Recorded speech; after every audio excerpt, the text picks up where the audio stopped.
I want to tell you about Circle. With Circle, you don't have to worry about hearing just 5 more minutes when it's time to turn off the TV or wonder if your kids are staying up past their bedtime scrolling through their devices. The biggest name in parental controls is Circle, and the Circle Home Plus is their most popular product.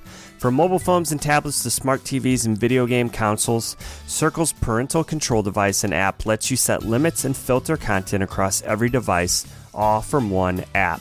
Block and protect, you decide what is and isn't allowed. Circle backs you up. Unseemly websites? Check. Unfamiliar apps? Check. Addictive video games? Check. Circle also allows you to put time limits on the amount of time your kids can spend on individual sites and platforms like Instagram, YouTube, or TikTok. My favorite part of Circle is that at the click of a button, I can pause the internet for every family member or just one. Tap pause when it's time to get going on homework, it's time for dinner, or someone hasn't cleaned their room. With Circle, you can also get a bird's eye view of all things internet. Review your family's time online, site visits, app usage, even the current location of your kids. Today, I'm giving you $20 off the purchase of the Circle Home Plus, and that also includes a 1-year subscription with access to all features, both basic and premium. I wish I got this kind of deal when I purchased the Circle device a few years ago. All you need to do is head to 99percentlocalpod.com/circle to learn more about Circle Home Plus and to take advantage of this offer. Welcome to the 99% Loco Podcast.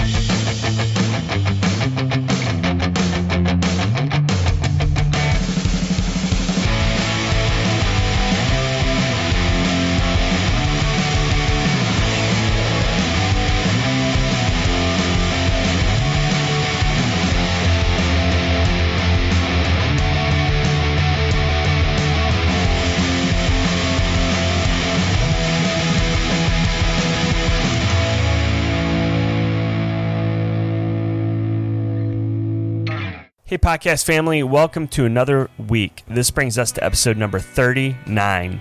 If you're new to this podcast, thanks for tuning in. Each week I'm bringing stories of Nashville and Middle Tennessee-based entrepreneurs, artists, and other creators. We don't just talk about the boring stuff of what happens between 9 and 5. Everyone has a story, their own unique upbringing, and a passion for why they're doing what they're doing. I personally love the sense of community around Nashville and get my kicks from sharing these stories. This week's guest is Brian Quick. Brian is a professional drummer, educator, composer, and entrepreneur with a career built around online drum education, clinics, seminars, and public speaking. Brian started playing drums at the age of 6, inspired by, well, I'll let him tell you that. As Brian got older, he had to make a decision to focus his career on drumming or sports. Brian, of course, chose drumming. Since 2006, Brian's been working with marching bands, playing in various touring bands, and composing and growing as an entrepreneur. Brian really has a heart for helping others grow. He believes his success is based off what his clients do with their careers, which is why he created the Weekly Creative, which is a mentorship program that helps drummers pave out their careers through career development, branding, networking, and marketing. All right, well, let's not waste any more time. Let's get to it. Here's my conversation with the Brian Quick. You are a professional drummer, educator, composer, entrepreneur, and many more things. You know, you've had the honor of being on Winter Jam Tour. You've toured with the Christian pop band Mass Anthem, and you're the owner, founder of the Weekly Creative, which I'm excited to talk about, and we're going to spend a lot of time talking about that. Outside of drums, you really have a passion to motivate and help develop leaders. Beyond that, you're a dad and a husband. So how are you doing today? Man, that is correct. And I'm doing great, man. It's a beautiful day here in Nashville, Tennessee, and yeah, it's always good to be on these podcasts, and I'm honored to be on this one, man. Yeah, so before we start, I have a couple apologies in a funny way, but one of them, I messaged you. I accidentally unfollowed you on Instagram, first of all. Oh, good. I've been there. I don't know how that happened, but anyway, you know, I was going through, I try to keep my accounts clean, you know, and so I think you know what that's about. So I actually, I use a system that if a person who follows me, or I follow rather as well, it doesn't matter either way, is inactive for more than 60 days, it automatically defollows for me because they're just more of a bot than anything, an inactive user. And so it kind of helps me keep it clean. But I've been on like a following spree lately. I've just been for some reason, wanting to follow a lot of people. just to kind of get inspired more because I've been following the same people for a long time. So I'm like trying to see some new faces. Yeah, I hear you. And then several months ago, I don't know if you remember this, you were actually on a live video and I called you an old man. You were, I think you were doing a live video, I think with Mass Anthem. And I said, well, what's it like to be in a band with an old man? Oh yeah, dude, I am a little scared, dude. I take that as a compliment. No, I mean, compared to the young guys you were touring with, I mean, I was definitely the grandpa for sure. yeah. No, but I mean, dude, I'm an old man. My wife will tell you my favorite things to do is read books and listen to podcasts and watch a good show or something. Yeah, I hear you. So where about in Nashville are you? Yeah, so we live in Mount Juliet. All right, cool. Yeah, so I like being able to have the distance from downtown and all the craziness. Mount Juliet's really peaceful and kind of open. I mean, we live right in the heart of like Providence, so we're surrounded by everything we need, but it's also a lot of land, and we're probably going to end up buying out here eventually, just because it's such a peaceful place. But it's close enough to the city to where if I need to be downtown or near an office or something, I'm there. Yep, that was one of our spots that we were checking out when we moved here a couple of years ago, and we ended up in Spring Hill. And I'm a big golfer, so there's some good golf courses all near here. So I usually try to hit those up weekly. Yeah. So let's dig right into this. Can you start out just by talking a little bit about your life and your background? Like, where did you grow up? So I grew up in Hickory, North Carolina. It's about an hour northwest of Charlotte, North Carolina, and it's a really small town. I mean, like everyone from my high school is still probably more than likely, I'd say at least 95% of it is still in that same county working a job that's like welding or something, which is great. I mean, there's nothing wrong with that, but it's just, like when in Hickory is one of those places that you grow up in and you stay there and you get a normal job and you just do what you do and then you retire and you continue that legacy. For me, I always wanted to kind of get out of Hickory, to be honest with you. It's a great place to be, but it's not somewhere I wanted to live forever. And I went to high school at Bunker Hill High School, and that kind of gives you even the idea of Bunker Hill. That's the Southern school. And I started to, there was a local teacher. His name was Rick Klein, and he pretty much like if you took drum lessons, you took from him. Like it was just everybody knew Rick Klein. And so I started taking from him, and I think my parents thought it was going to be a fad. And then 13 years later, I was still taking from him. And so it was one of those things that was kind of like it did start out as something fun. And because like it's not really a massive thing in Hickory because it's more of like a furniture capital and farming capital. Like everyone knew if you played drums. So it was one of those things that was kind of like a specialty in Hickory, which I thought was pretty cool. How'd you originally get into drumming? I mean, did you just say, "Oh, I want to play an instrument"? And so my papal, he was a country singer. He was like a local country singer. He played every Friday and Saturday night in like parking lots at like restaurants, and like he had a tent and a system. It was pretty cool. And he would literally just get approval from restaurants and like Walmart parking lots and be like, "Hey, can we perform here in a parking lot?" And they were like, "Yeah, sure." So he would perform all the time. Him and my mama both. They would perform together. They were just singers, and literally it was like karaoke almost. It was pretty funny now as I'm older and I think about it. But I knew I wanted to get into music, and then I was introduced when I was 5 to the band Hanson. And the hit song Bop came on, and I always just was a fan of like the drums. I was naturally drawn to the drums to it, and I don't know, drums is kind of it's almost like it chose me instead of me choosing it. But I knew that I always had a love for music. I just didn't know, I guess being 5 years old, what it was. And so my parents just said, "Okay, well, you seem like you're drifting towards drums, so let's get you in drum lessons," and it just stuck. Yeah. So once you got into that, did you start playing in bands with buddies or, No, so I really focused on education, and I literally would like go to lessons every single week and work really hard on lessons throughout the week or whatever whatever Rick would give me. And then we would have like student concerts and stuff like that. So I would perform in those. And at the time there was a program that Rick owned called the Lenoir percussion program because he was also an educator at a college at Lenoir University. And I got into that as well. And that was more of like concert percussion. There was mallet instruments and auxiliary type instruments. And I got into that when I was like 8, which I'm even more thankful for now because I started to learn how to read that type of music and play those type of music because it's much different than drum set. And so I did that for another 6 years with him. And we performed at like local community colleges and universities around. And so I didn't actually start playing in like bands until high school.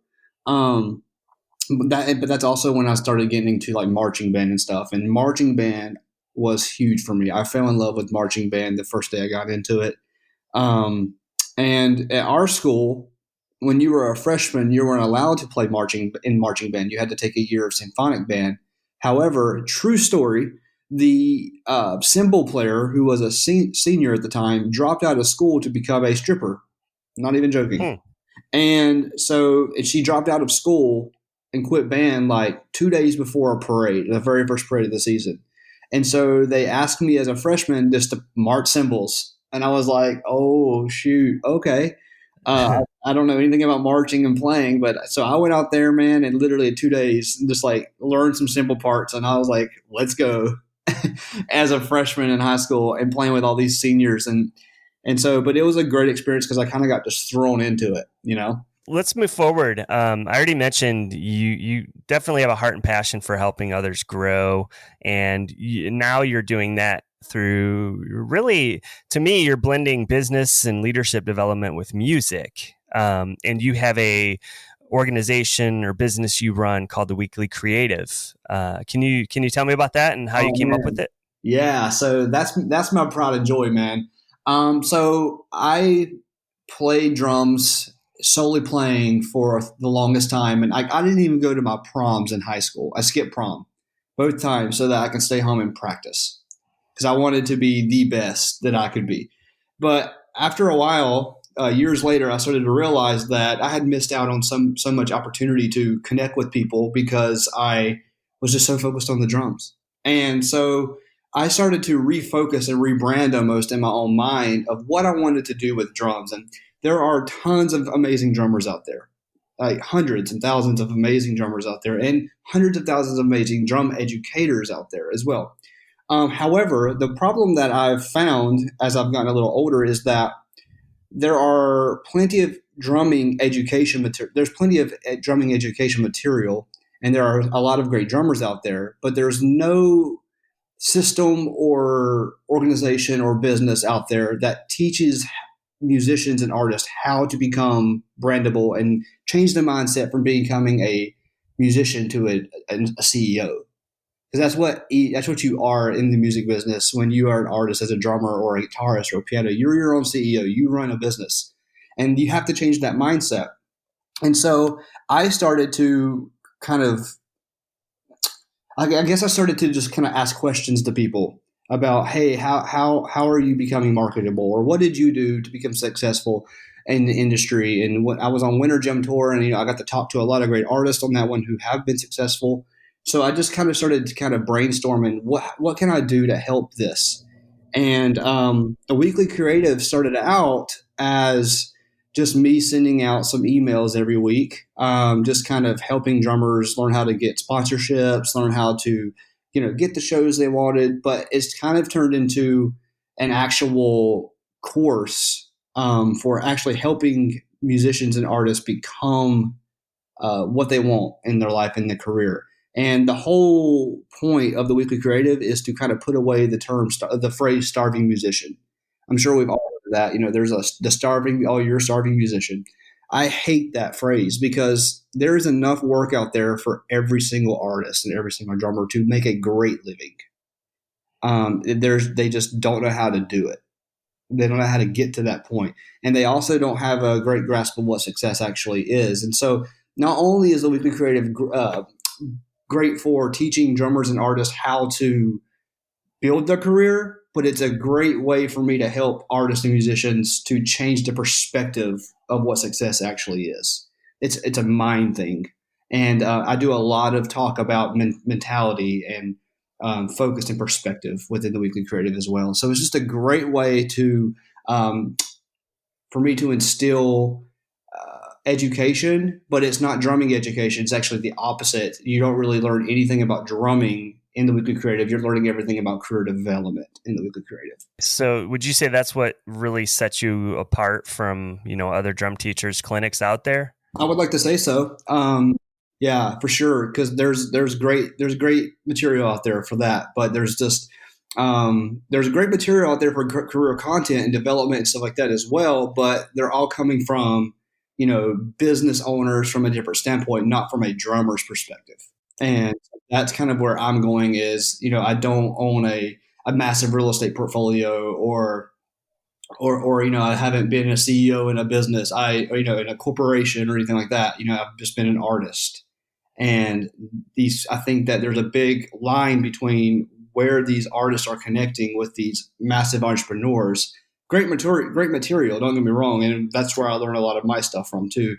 But I think that when they hear it coming from an artist or someone who is like relatable to them in the craft, it clicks. It clicks a little bit easier. Let me ask you this. So if someone was wanting to start out playing drums, how should someone begin? Should they just buy the biggest, most expensive drum set and start learning on their own, immediately get a teacher? Or, what are your thoughts on that? Yeah, I would suggest honestly starting with just hands.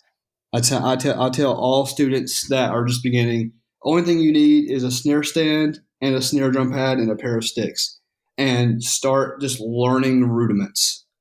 That's the big thing. You can go to like vicvert.com, or you can literally just Google like drumming rudiments and they'll come up, and just really start getting the connection between your hands and your wrist and the coordination with your hands and your wrist to your mind. And you're just getting that muscle memory, because honestly, muscle memory takes 7,000 to 10,000 repetitions for it to click. When you're learning how to play a paradiddle, you haven't necessarily got to the point of playing a paradiddle correctly until it's like shaking someone's hand. Like, it needs to be that simple in your mind.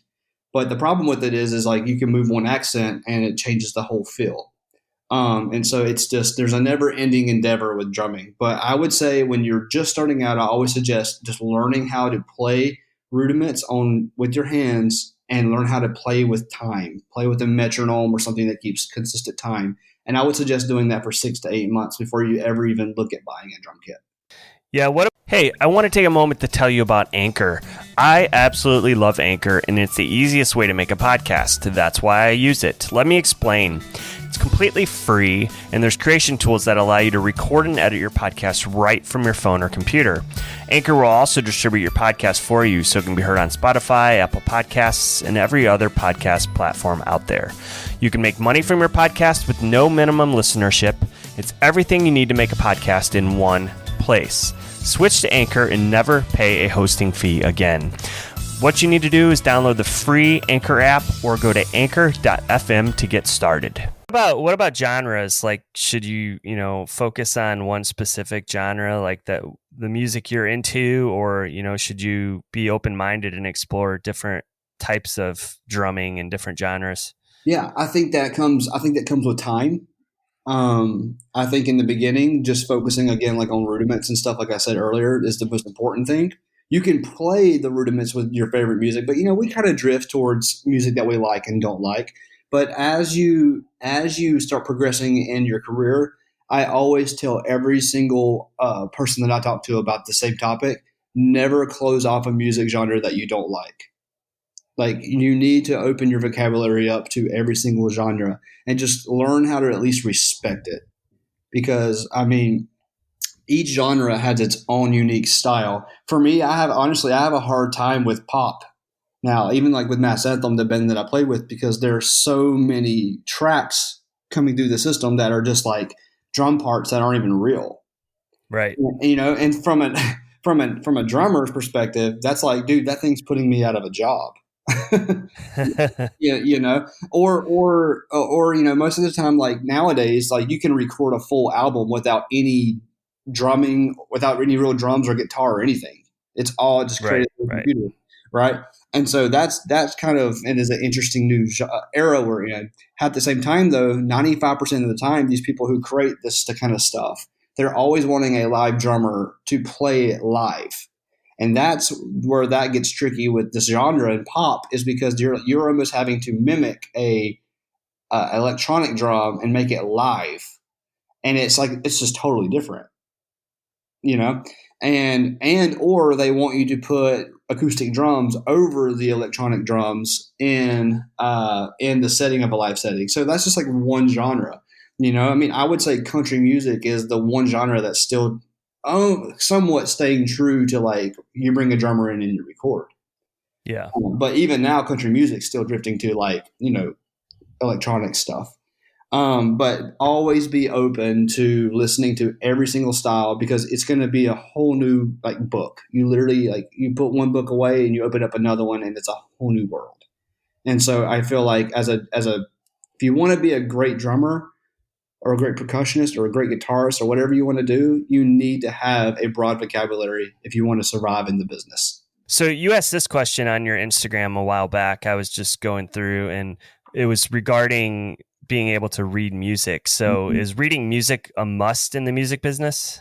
It's not a must, but I would say it'll get you 80% more jobs. It really will. It really will. I would say 95% of my career has been because I can read music. And the reason why reading music is so imperative is because it's like being able to talk like you and I are right now, and able to read music as well. If I wasn't able to read music, it's kind of like me and you talking and me opening up a book and not being able to learn how to read. Right. Same thing, right? And so from a drummer's perspective, like, being able to, like, talk when you're talking over a writing session, or, you know, you're going to play for a Broadway musical or even a local theater musical, you need to understand the vocabulary of, like, hey, we're going to play a dotted quarter note here instead of a quarter note.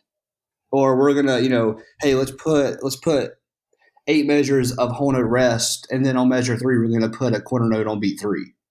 Like, you have to understand that thing. And if you go into a setting like that and you don't understand anything in that realm of that literature, you're going to get fired really quickly. And then your name's going to probably be put at the bottom of a list, which is usually how it happens. And then your name's also going to be, like, when someone asks, hey, I've heard of this guy named Brian Quick, and I had a terrible reading experience. I could be like, yeah, he's not a really great reader.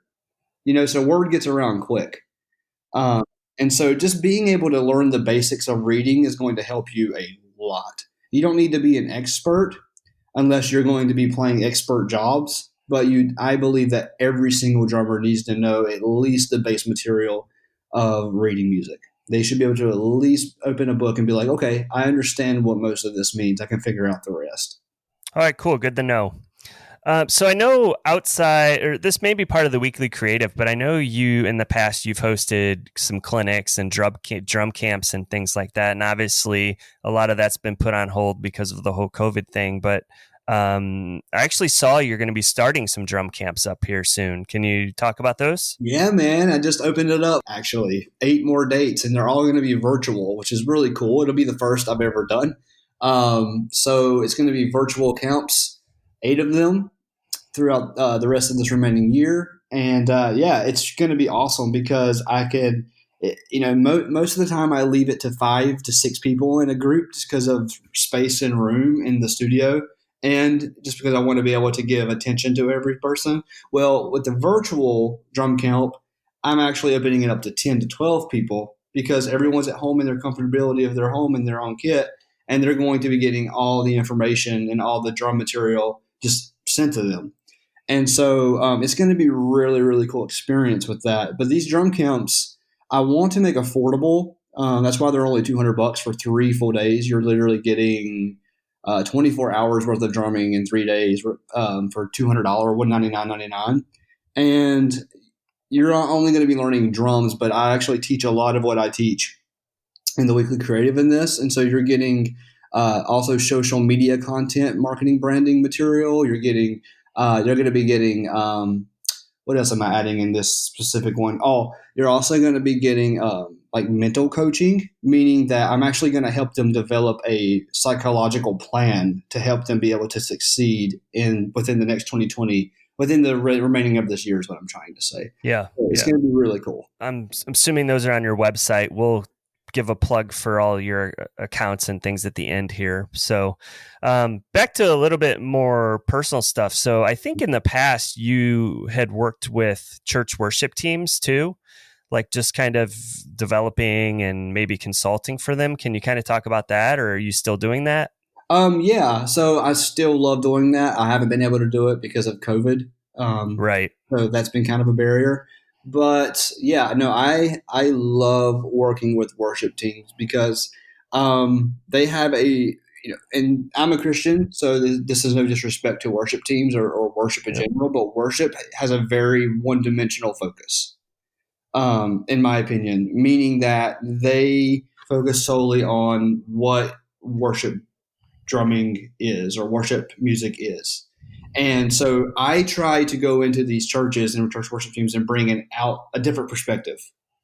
And so, because nowadays worship is so, again, poppy and then at the same time big and broad.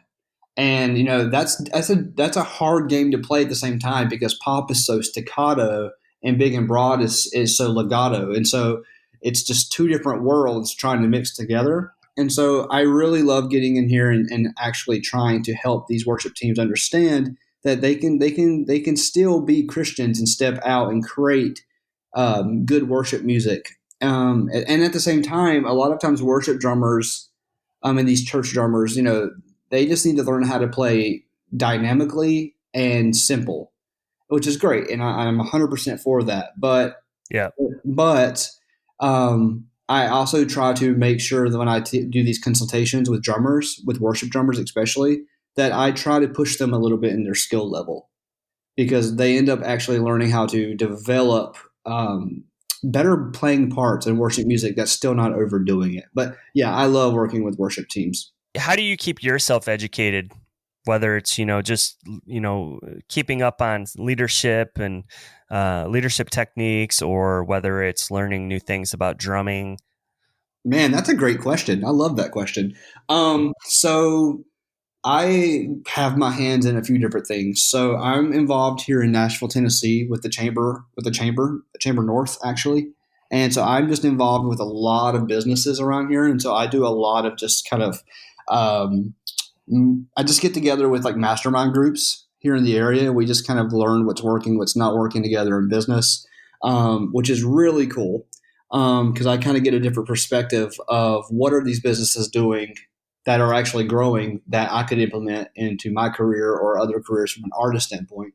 I do a lot. I listen to a ton of podcasts. I'll read a lot of books. I love reading, and I actually invest in a lot of online webinar coachings. I'm constantly trying to grow so that I can help others grow. And so for me, I just feel like I love educating people from a business standpoint and a life coaching standpoint, I guess, so much that if I learn something from somebody else that's like so good, I just have to get it out. I can't. I'm not a hoarder when it comes to that. I just love I just absolutely love getting that information to others so fast. I don't know why. I get anxious about it. I'm like, oh man, who can I tell about this? Because like I tell my wife this stuff all the time, and I know she gets annoyed with me because she's like, oh my gosh, like I'm still working on what you told me last month. And so, but I am always trying to find new ways. I was in the John Maxwell group for a while. I got on live calls with him. Not one-on-one. It was like in a group setting, but it was really cool to get in that. That course ended. And so I'm always just looking for, new ways of learning from people. YouTube's a great way. I know that's interesting, but just trying to find you can really find tens of thousands of dollars worth of free material on there. That's just amazing. Let me ask you this. As a performer, what would you say would be one of the coolest or most memorable experiences you've had? Bridgestone. When I played Bridgestone here in Nashville with Mallory Hope on the Winter Gym Tour. That was an epic moment because I've always wanted to play Bridgestone. And it was just one of my dreams. And then that night, because it was a near sold out show, even with our position. And it's just one of those things. It's like when those lights go up from all the cell phones out there, it's just something that you can't you can't imagine. I mean, you can imagine it, but it's not something that you can really feel until you actually experience it, you know? Top 3 most inspirational or your favorite drummers? Ooh, Carter Buford from Dave Matthews Band. Mike Johnston from Mike'sLessons.com. And then Thomas Lang. What kind of kit do you play yourself, or what kind of what stuff do you play on? I know you have some endorsements, or you did in the past. Yeah, so currently right now I play a Gretsch Catalina Maple kit. I'm not endorsed with Gretsch at all. I just love their drums. So I play Gretsch kits. I do have a few. I have a Tama snare drum and a Ludwig snare drum. I'm just not like a big like gear buyer, but I'm starting to get to that point. I like to do other investments other than that kind of stuff. So, but anyways, I play Heartbeat cymbals currently. I am endorsed with them. They've been great. I've been with them for, like 6 years, something like that. So they've been really good. I play Evans drum heads. I do have like a tier 2 relationship with them. So some endorsement companies like have tiered levels. And so I am with them. I've always loved Evans drum heads. They just fit more my style. Let's see. Do you really want to get like specifics? I mean, if you want to. I mean, I can get real specific. So for like bass drum beaters, I play Low Boy beaters. I have an endorsement with Big Fat Snare Drum. They're a cool company. I use Focusrite 18i18 with for my interface. I just have and I'm with Vader drumsticks for sticks. Sorry, man. I think about these things sometimes. I'm like, God, I use so much different gear. No worries. Yeah. It's so funny because I'm with so many different companies, but I really don't use that much gear. That's what's funny, is like everything's so different. And then I'm also with Audix drum mics as well. So I was reading the other day, I guess there was supposed to be this big Music City drum show this year, and it was going to be the inaugural event. And I think I saw that you were going to be doing something with that, but unfortunately I think they announced a few weeks ago that it was canceled now. Yeah, man, that was a bummer. That it got canceled. So there were 3 clinicians there, and I got asked to be one of the clinicians, which was so freaking cool because this drum show is was going to be because it's still going to happen in 2021, but it's going to be one of the biggest drum shows like ever. And it was going to be right in Nashville, Tennessee. And yeah, it was going to be really cool. I don't really know too much about it because they were just more focused on me like learning about teaching. But I just know that there were going to be a ton of big companies there. And it was just going to be a great time to do a lot of meet and greets and just some really, really, really fun communication between people. Cool. Yeah, that's a bummer. I mean, I'm not a drummer, but it sounded interesting just to check out. So yeah, and I'm looking forward to 2021 with it because I'm still on the roster to do it. So it's going to be really cool. Yeah, and hopefully in 2021, some live music and bigger venues will be back sooner than later. Oh man, for sure. Yeah, there's a lot of I know that is so antsy. Yeah, I know. I had a bunch of tickets now that I'm getting like refund notices for. I'm like, oh man, at first they were pushing them back and now they're just totally canceling them. I know, man. It's a bummer. Yeah. So you have a podcast too, right? Are you still doing that?